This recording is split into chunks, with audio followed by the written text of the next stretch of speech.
Hello friends, welcome back to our channel. Friends, మనం ఈ రోజు ఈ వీడియోలో వివిధ న్యూస్ పేపర్లో వచ్చిన కరెంట్ అఫైర్స్ అదేవిధంగా జాబ్ అప్డేట్స్ని 1 by 1 పరిశీలించే ప్రయత్నం అయితే చేద్దాం. మీరు కనుక నా ఛానల్ ఇదే ఫస్ట్ టైం చూసినట్లయితే తప్పకుండా సబ్స్క్రైబ్ చేసుకోండి. అలాగే వీడియోలోని ఇన్ఫర్మేషన్ మీకు నచ్చినట్లయితే ఒక లైక్ చేసి మీ యొక్క సపోర్ట్ని మన ఛానల్కి అందజేయండి. ఫ్రెండ్స్, ఈరోజు వార్తల్లో నిలిచిన అప్డేట్స్ కనుక చూసినట్లయితే ఫస్ట్ అప్డేట్ వచ్చేసి మనకు జాబ్ క్యాలెండర్ పెద్ద మోసం అంటే ఇక్కడ ఫస్ట్ అప్డేట్ చూడవచ్చు.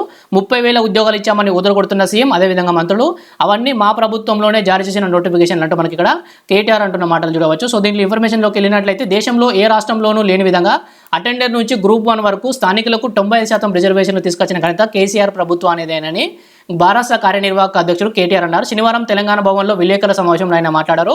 2004 నుంచి 2014 వరకు కాంగ్రెస్ ప్రభుత్వం 24,000 ఉద్యోగాలు మాత్రమే భర్తీ చేస్తే భారత 9.5 ఏళ్ల పాలనలో 2.32 లక్షల కొలువులకు అనుమతులు ఇచ్చాం. వాటిలో 1.60 లక్షలు భర్తీ కూడా చేశాం. 30,000 నియామకాలు వివిధ దశల్లో ఉండగా ఎన్నికలు కూడా రావడంతో అవి నిలిచిపోయాయి. సో వాటికి ఎన్నికలు కాగానే నియామక పత్రాలు పంపిణీ చేసి తామే భర్తీ చేశామంటూ సీఎం రేవంత్ రెడ్డి పచ్చి అబద్ధాలు చెప్తున్నట్టుగా ఇక్కడ కేటీఆర్ అంటున్న మాటలు మనమైతే చూడవచ్చు. సో మనందరికీ తెలుసు, కాంగ్రెస్ గవర్నమెంట్ అధికారంలోకి వచ్చినాక ఇంతవరకు ఒక నోటిఫికేషన్ కూడా రిలీజ్ చేయలేదు. మనకు ఈ టీఎస్పీసీ చైర్మన్ నియామకం జరిగేసరికి 3 నెలలు అయితే అయిపోయింది. సో చూడాలి మరి జూన్ 4th తర్వాతనైనా ప్రభుత్వం ఎంత ఫాస్ట్గా ఉద్యోగాల భర్తీ చేపడుతుందో.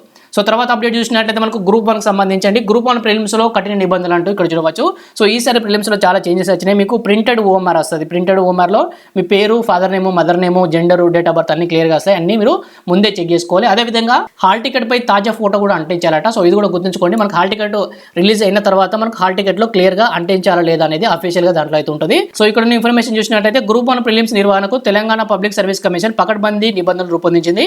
గతంలో ఎదురైన సంఘటనలు, న్యాయ వివాదాలకు కారణమైన అంశాలను పరిగణలోకి తీసుకుని ఎలాంటి పొరపాట్లకు తావు లేకుండా కఠిన చర్యలు తీసుకుంటుంది. జూన్ 9న ఉదయం 10:30 నుంచి మధ్యాహ్నం 1 గంట వరకు పరీక్ష నిర్వహించనున్న విషయం తెలిసిందే. పరీక్ష ప్రారంభానికి అరగంట ముందే గేట్లు అయితే మూసివేస్తారట. సో బయోమెట్రిక్ తీసుకోవాలి కాబట్టి అరగంట ముందే ఎగ్జామ్ సెంటర్ అయితే క్లోజ్ చేస్తారు. అదేవిధంగా మీరు షూ ఎవరు ధరించి వెళ్ళొద్దండి, కేవలం చెప్పులు మాత్రం వేసుకోవాలి. అదేవిధంగా నగలు, ఆభరణాలు కూడా ఎవరు వియర్ చేయదని ఇక్కడ క్లియర్గా మనకు ఇన్స్ట్రక్షన్స్ అయితే ఇచ్చారు.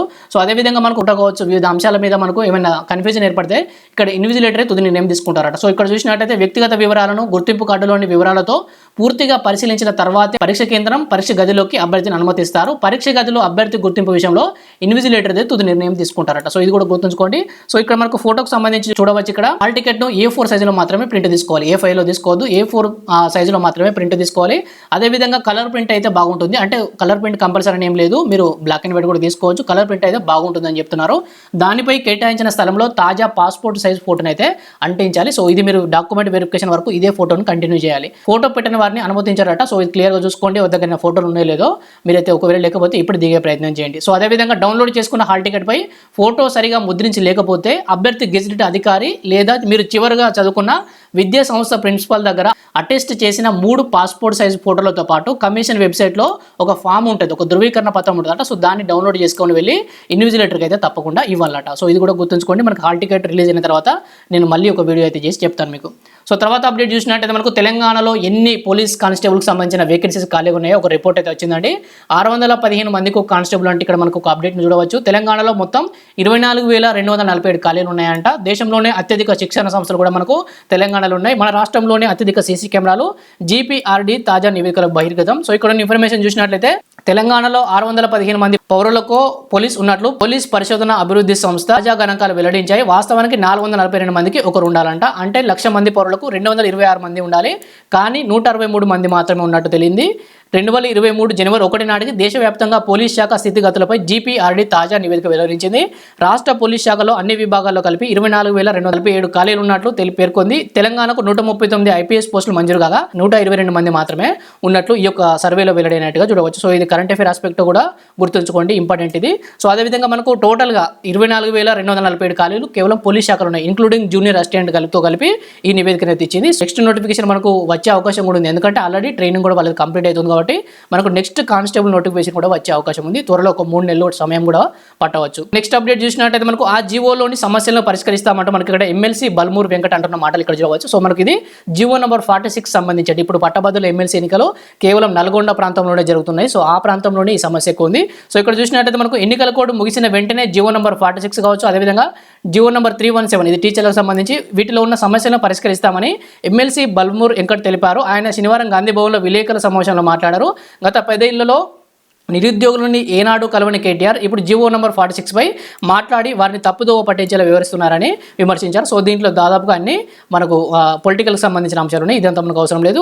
జీవో నెంబర్ 46ను రద్దు చేస్తామని ఇక్కడ మనకు బల్మూరి వెంకట అంటున్న మాటలు అయితే మనం చూడవచ్చు. సో చర్యలు తీసుకుంటాము, సమస్యలు పరిష్కరిస్తామంటే దాదాపుగా దీన్ని రద్దు చేస్తారు కావచ్చు, మరి ఎన్నికల తర్వాత చూడాలి. సో తర్వాత అప్డేట్ చూసినట్టయితే మనకు కరెంట్ అఫైర్స్ అండి. సో ఈ రోజు మనకు చాలా ఇంపార్టెంట్ కరెంట్ అఫైర్స్ అయితే వచ్చాయి. సో నిన్నటి కరెంట్ అఫైర్స్ కూడా కొన్ని యాడ్ చేసే ప్రయత్నం అయితే చేస్తాను. నేను నిన్న వీడియో అయితే చేయలేదు.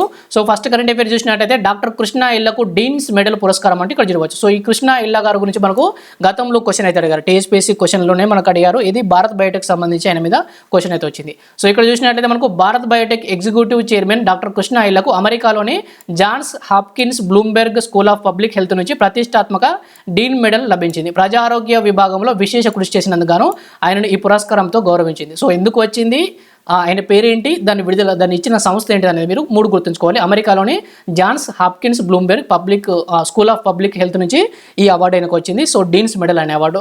సో ఈయనకు ఎందుకు వచ్చిందంటే ప్రజా ఆరోగ్య విభాగంలో కృషి చేసినందుకు గాను ఈయనకు అవార్డు అయితే వచ్చింది. సో తర్వాత అప్డేట్ చూసినట్లయితే మనకు కేన్స్ చిత్రోత్సవాల్లో ఉత్తమ నటి పురస్కారం అదరగొట్టిన అనసూయ అంటే ఇక్కడ చూడవచ్చు. తొలి భారతీయురాలిగా చరిత్ర. సో ఈమెకు వచ్చింది ఉత్తమ నటి పురస్కారం. ఈ విభాగంలో ఈ అవార్డును పొందిన తొలి భారతీయురాలుగా అనసూయ సేన్ గుప్తా రికార్డు అయితే సృష్టించారు. సో ఇక్కడ చూసినట్లయితే ప్రతిష్టాత్మక కేన్స్ వేదికపై భారతీయ సినిమా ఘనంగా మెరిసింది. 77వ కేన్స్ చలనచిత్రోత్సవాల్లో అన్సర్టైన్ రికార్డు విభాగంలో భారతీయ నటి అనసూయ సేన్ గుప్తాను ఉత్తమ నటిగా ప్రకటించారు. ది షేమ్లెస్ అనే హిందీ సినిమాలో అత్యుత్తమ నటనగాను గాను ఈ అవార్డును ఎంపిక చేశారు. సో సినిమా పేరు చాలా చాలా ఇంపార్టెంట్. ది షేమ్లెస్ అనే హిందీ సినిమాలో దీన్ని దర్శకుడు వచ్చేసి మనకు బల్గేరియన్ దర్శకుడు కాన్స్టాంటిన్ భోజనవ్ దీన్ని తెరకెక్కించారు. ఈ విభాగంలో పురస్కారం అందుకున్న తొలి భారతీయ నటిగా కూడా ఆమె చరిత్ర సృష్టించారు.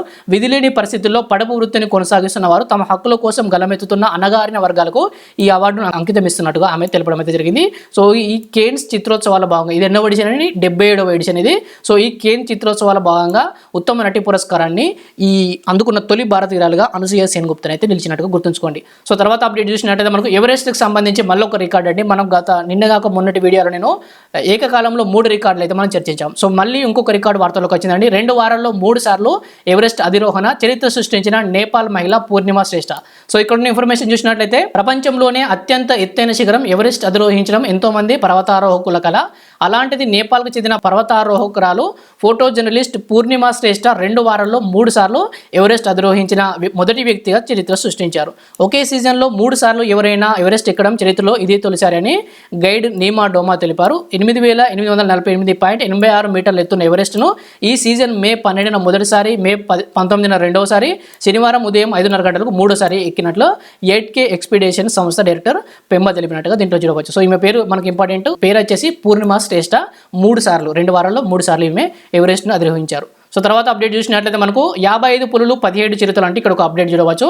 సో తడోబా అభయారణ్యంలో వన్యప్రాణుల గణన. సో ఇది తడోబా అభయారణ్యానికి సంబంధించి మాత్రమే, టోటల్గా దేశానికి సంబంధించి కాదు, రాష్ట్రానికి సంబంధించి కాదు. సో ఇక్కడ చూసినట్లయితే మనకు మహారాష్ట్రలోని చంద్రపూర్ జిల్లాలో ఉన్న తడోబా అభయారణ్యంలో బుద్ధ పూర్ణిమ వేళ వన్యప్రాణుల గణన చేపట్టారు.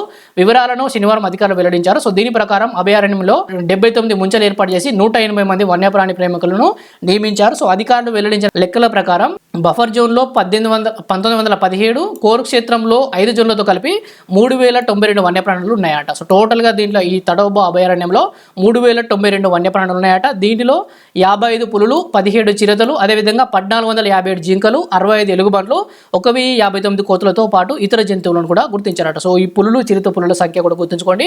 టోటల్ సంఖ్య కూడా 3092 వన్యప్రాణులు ఈ తడోబా అభయారణ్యంలో గుర్తించారు. 55 పులులు, 17 చిరుతలు కూడా. సో నెక్స్ట్ అప్డేట్ చూసినట్లయితే మనకు మేడిగడ్డ ఎగువన జియో ట్యూబ్ కట్ట అంటే ఇక్కడ ఇచ్చారు. సో ఇది మనకు భారతదేశంలో ఇంతవరకు ఎప్పుడు ఉపయోగించారు. సో ఇది మనకు మేడిగడ్డ దగ్గర మన కాళేశ్వరం ప్రాజెక్టులో భాగంగా దీన్ని అయితే నిర్మించనున్నారు. సో ఇది ఇంకా ఫైనల్ అయితే కాలేదు. సో దీన్ని తొలిసారిగా ఎక్కడ ఉపయోగించారని అడుగుతారు. మన భారతదేశంలో ఇది తొలిసారిగా 2010లో బ్రహ్మపుత్ర నది వరదల నుంచి రక్షణ కొరకు 5 కిలోమీటర్ల పొడవున దీన్ని నియమించారట. సో ఇక్కడ ఇన్ఫర్మేషన్లోకి వెళ్ళినట్లయితే నీటిని కన్నెపల్లి పంప్ హౌస్కు మళ్లించి లిఫ్ట్ చేయాలనే నిర్ణయం ఆ కట్ట తీరును బోర్డ్ ఆఫ్ చీఫ్ ఇంజనీర్లకు వివరించిన ప్రైవేట్ సంస్థ. సో మనకు మేడిగడ్డ ఆల్రెడీ డ్యామేజ్ అయింది కాబట్టి ఇలాంటి ఒక మేడిగడ్డ ఎగువన ఇలాంటి ఒక కట్టను నిర్మించి ఇక్కడ మనకు ఐరన్ రాడ్లతో దీనికి వెనుక సపోర్ట్ ఇచ్చి ఇక్కడ వాటర్ స్టోరేజ్ చేస్తారట. సో ఇది ఎంత ఎత్తు ఉంటుందండి, 2.5 మీటర్స్ హైట్లో కడతారట. ఒకవేళ వాటర్ ఇది దాటినా కూడా దీని మీదకి వెళ్ళిపోతాయి. సో ఆ లోపే ఇక్కడ స్టోర్ అయిన వాటర్ని కన్నెపల్లి పంప్ హౌస్కు మోటార్ల ద్వారా లిఫ్ట్ చేయాలనేది ఈ యొక్క జియో ట్యూబ్ యొక్క లక్ష్యం. సో ఇది మనకు భారతదేశంలో తొలిసారిగా బ్రహ్మపుత్ర నది వద్ద దీన్ని ఆ వరదలను అరికట్టడానికి దీన్ని నిర్మించారట. సో దీన్ని మనం మేడిగడ్డ వద్ద కూడా నిర్మించాలి, ఎందుకంటే తక్కువ టైం ఉంది కాబట్టి దీన్ని ఇన్స్టాలేషన్ ఈజీగా ఉంటుంది కాబట్టి దీన్ని నిర్మించాలని ప్రభుత్వం అయితే అనుకుంటుంది. ఇంకా ఫైనల్ అయితే కాలేదు. సో ఫైనల్ అయిన వెంటనే మన ఛానల్ కూడా అప్డేట్ చేస్తాను. సో జియో ట్యూబ్ కట్టాలనేది గుర్తుంచుకోండి. సో తర్వాత అప్డేట్ చూసినట్లయితే మనకు దేశంలోనే అతిపెద్ద ఐపీఓ అంటే ఇక్కడ చూడవచ్చు. సో ఐపీఓ అంటే మనకు స్టాక్ మార్కెట్లోకి బీఎస్సీ అదేవిధంగా ఎన్ఎస్సీలోకి ఒక కంపెనీ ఐపీఓ ద్వారా ఎంటర్ అవుతుంది. సో ఐపీఓ అంటే ఇనిషియల్ పబ్లిక్ ఆఫరింగ్. సో ఒక కంపెనీ తన షేర్లను పబ్లిక్ ఆఫర్ చేస్తుంది, అతనికి పబ్లిక్ అమ్మడానికి స్టాక్ మార్కెట్లోకి ఎంటర్ అవుతుంది. సో దాన్నే ఐపీఓ అంటారు. సో దీనికి సంబంధించి చూసినట్లయితే హుండాయ్ మోటార్ ఇండియా సన్నాహాలు రూపాయలు 25,000 కోట్ల వరకు సమీకరించే అవకాశం అంటే ఇక్కడ చూడవచ్చు. సో దక్షిణ కొరియాకు చెందిన హుండాయ్ మోటార్ తన భారత అనుబంధ కంపెనీ అయిన Hyundai motor India mega public ఇష్యూకు రంగం సిద్ధం చేస్తుందని సమాచారం. ఇప్పటికే సిటీ గ్రూప్ అదేవిధంగా వివిధ బ్యాంక్ కంపెనీలతోటి సంప్రదింపులు జరుపుతుందట. సో ఈ కంపెనీ తాజాగా కోటక్ మహీంద్ర తోటి చర్చలు జరిపి ఆ బ్యాంక్ ద్వారా ఈ ట్రేడింగ్ అయితే అనుమతి కూడా తీసుకుందట. సో మన కరెంట్ అఫేర్ ఆస్పెక్ట్ లో దీంట్లో మీరు గుర్తుంచుకోవాల్సిన అంశం ఏంటంటే మనకు ఇటీవల ఐపీఓకి వచ్చిన ఎల్ఐసి తర్వాత అతిపెద్ద ఐపీఓ అనేది ఇప్పుడు మనకు హుండాయ్ మోటార్ ఇండియా. సో ఇది ఇంకా విడుదల కాలేదు. ఐపీఓకి విడుదల కావాలని మనకు భారతదేశ చరిత్రలోనే ఇది అతిపెద్ద ఐపీఓగా అయితే నిలవనుంది. సో గంతే గుర్తుంచుకోండి, మిగతా మనకు అవసరం లేదు. సో తర్వాత అప్డేట్ చూసినట్లయితే మనకు సౌర విద్యుత్పై స్వదేశీ భారం అంటే ఇక్కడ ఇచ్చారు. విదేశీ సౌర ఫలకాలు వాడితే రాయితీలు రద్దు, స్వదేశీ సామాగ్రి కొనుగోలు చేస్తే ఆర్థిక భారం, ఒక్కో ఇంటికి 30,000 దాకా అదనపు ఖర్చు అంటే ఇక్కడ చూడవచ్చు. సో మనకు ప్రధానమంత్రి సూర్యఘర్ యోజన మీకు తెలుసు. సో ఈ పథకం కింద 30,000 వరకు సబ్సిడీ అయితే ఇస్తున్నారు.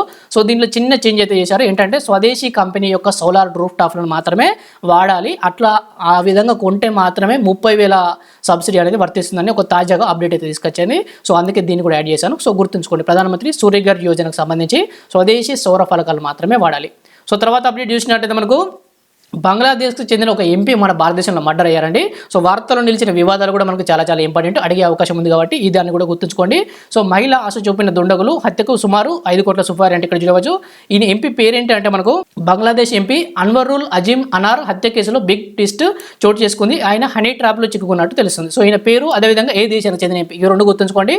ఇటీవల హత్యకు గురైన అన్వరుల్ అజీమ్ అనార్ ఏ దేశానికి చెందిన పార్లమెంట్ సభ్యుడు అని అడుగుతాడు. సో మన భారతదేశంలో జరిగింది కాబట్టి గుర్తుంచుకోండి, ఈయన హనీ ట్రాప్ గురయ్యారు. హనీ ట్రాప్ అంటే మీ అందరికీ తెలుసు, ఒక అమ్మాయి సోషల్ మీడియా ద్వారా అతన్ని పరిచయం చేసుకొని ఒక నిర్దేశిత ప్రాంతానికి రమ్మని పిలుస్తుంది. అక్కడికి వెళ్ళిన తర్వాత దుండగులు అతన్ని హత్య చేస్తారు. సో ఇది honey trap, Bangladesh MP murder. So next update చూసినట్టయితే మనకు సామాజికవేత్త మేధా పాట్కర్ పరువు నష్ట కేసులో దోషిగా తేలారు. సో ఈమెకు ఇంకా శిక్షణ అయితే కన్ఫర్మ్ కాలేదు. సో ఇక్కడ చూసినట్లయితే నర్మదా బచావో ఆందోళన నాయకురాలు సామాజికవేత్త మేధా పాట్కర్ చిక్కుల్లో పడ్డారు. ఆమెపై Delhi lieutenant governor VK Saxena 23 సంవత్సరాల క్రితం దాఖలు చేసిన పరువు నష్టం కేసులో దోషిగా తేలారు. సో ఈ మేరకు మెట్రోపాలిటన్ మెజిస్ట్రేట్ రాఘవ్ శర్మ శుక్రవారం తీర్పు వెల్లడించారు. చట్ట ప్రకారం ఆమెకు 2 ఏళ్లు జైలు లేదా జరిమానా లేదా 2 విధించే అవకాశం కూడా ఉందట. సో పరువు నష్టం కేసులో ఈయన కొంత అమౌంట్ను మెన్షన్ చేస్తాడు. సో ఆ అమౌంట్ అయినా చెల్లించమని చెప్పచ్చు, లేదా 2 సంవత్సరాల జైలు శిక్షణ విధించవచ్చు. నెక్స్ట్ అప్డేట్ చూసినట్టయితే మనకు ఈ రోజు ఐపీఎల్ ఫైనల్ అవుతుందండి. సో దీనికి సంబంధించి చూసినట్టయితే మనకు కోల్కతా నైట్ రైడర్స్ అదేవిధంగా సన్ రైజర్స్ హైదరాబాద్. సో ఈ రెండు జట్లకు సంబంధించిన ఫైనల్ మ్యాచ్ మనకు చెన్నై వేదికగా జరగనుంది. సో వేదిక చాలా ఇంపార్టెంట్, చెన్నై వేదికగా ఇది జరగనుంది. అదేవిధంగా స్టేడియం పేరు దీంట్లో ఇవ్వలేదు. స్టేడియం పేరు రేపు మనకు ఫైనల్ అయిపోయినా కానీ నేను చెప్తాను. సో ఇక్కడ ఐపీఎల్ 17 ఫైనల్, అదేవిధంగా కోల్కతా నైట్ రైడర్స్లో సన్ రైజర్స్ హైదరాబాద్ రాత్రి 9:30 నుంచి మ్యాచ్ ప్రారంభం. సో ఇక్కడ చూసినట్టయితే మనకు కోల్కతా నైట్ రైడర్స్ ఎన్నిసార్లు ఫైనల్కి వెళ్ళిందంటే 4 టైమ్స్ వెళ్ళిందండి. 4 టైమ్స్ ఫైనల్కి వెళ్ళింది. సో అదేవిధంగా 2012, 2014లో కూడా విజేత, అదేవిధంగా 2021లో రన్నర్ అప్ అంటే ఫైనల్లో వెళ్ళింది కానీ విన్ కాలేదు. సో మనకి ఇక్కడ సన్ రైజర్స్ హైదరాబాద్ సంబంధించి చూసినట్లయితే 3 సార్లు ఫైనల్కి వెళ్ళింది, ఒక్కసారి గెలిచింది. 2016లో విజేతగా నిలిచింది, అదేవిధంగా 2018లో ఓడింది, అప్పుడు కూడా రన్నర్ అప్ వచ్చింది. సో అదేవిధంగా మీరు చూసినట్లయితే టోటల్గా చూసినట్లయితే మనకు హైదరాబాద్ దక్కన్ చార్జర్స్ పేరు మీద గతంలో ఒక సంస్థ ఉండేది. ఆ సంస్థ మనకు ఐపీఎల్ సీజన్ 2ను విన్ అయితే అయింది.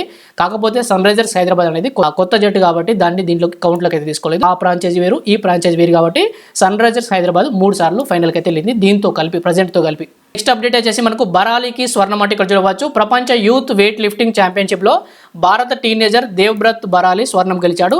పెరూలోని లిమాలో జరుగుతున్న ఈ టోర్నీలో పురుషుల 73 కేజీల విభాగంలో స్నాచ్లో 136, అదేవిధంగా క్లీన్ అండ్ జెర్క్లో 160 కేజీలు ఎత్తిన బరాలీ మొత్తం మీద 296 కేజీలతో అగ్రస్థానంలో నిలిచాడు. రెండో స్థానంలో నిలిచిన ర్యాండ్ మెక్డొనాల్డ్ 284 కేజీలు మాత్రమే ఎత్తినట్టుగా దీంట్లో చూడవచ్చు. సో నెక్స్ట్ అప్డేట్ చూసినట్లయితే మనకు ఐటీ కొలువుల్లో హైదరాబాద్ షా అంటే ఇక్కడ ఇచ్చారు. సో భారతదేశం అంతటా ఐటీ కొలువుల్లో ఉద్యోగాలను తొలగిస్తుంటే మన హైదరాబాద్లో మాత్రం పెరుగుదల నమోదైంది. సో ఇక్కడ ఉన్న ఇన్ఫర్మేషన్ చూసినట్లయితే ప్రపంచవ్యాప్తంగా మందగమనం, నగర ఐటీలో 41.5% పెరుగుదల. బెంగళూరుతో పోలిస్తే ఇక్కడ ఉద్యోగాలు చేరేందుకు ఎక్కువ ఆసక్తి చూపుతున్నారట. సో దీన్ని విడుదల చేసిన సంస్థ వచ్చేసి జాబ్ పోర్టల్ ఇండియా అధ్యయనంలో వెల్లడి. సో ఇక్కడ ఉన్న ఇన్ఫర్మేషన్ చూసినట్లయితే హైదరాబాద్ ఐటీ రంగం వేగంగా అభివృద్ధి చెందుతుంది. ఇక్కడ మౌలిక సదుపాయాలు, వాతావరణం అనుకూలంగా మారాయి. పలు జాతీయ, అంతర్జాతీయ సంస్థలు ఇక్కడ నుంచి కార్యకలాపాలు కొనసాగిస్తున్నాయి. హైదరాబాద్ ఐటీ రంగంలో ఉద్యోగ నియామకాలు పెరిగాయి. ఈ పెరుగుదల గడిచిన ఏడాదిలో చూసుకున్నట్లయితే 41.5% ఉన్నట్టు ఇండీడ్ సంస్థ వెల్లడించింది. సో ఇది భారతదేశంలోనే హైయెస్ట్ మనకు. సో బెంగళూరుకు సంబంధించి చూసినట్లయితే ఇది 24% మాత్రమే ఉంది. సో ఈ 2% గుర్తుంచుకోండి సరిపోతుంది. మనకు ఇండీడ్ సంస్థ నివేదిక ప్రకారం మన హైదరాబాద్లో 41.5% ఐటీ ఉద్యోగాల పెరుగుదల అయితే నమోదైంది. బెంగళూరులో 24%. సో ఇది మనకు ఇది ఐటీ ఉద్యోగాలకు సంబంధించి. సో ఇవి అండి మనకు ఈరోజు వార్తల నుంచి important education updates. Thank you for watching. Thank you.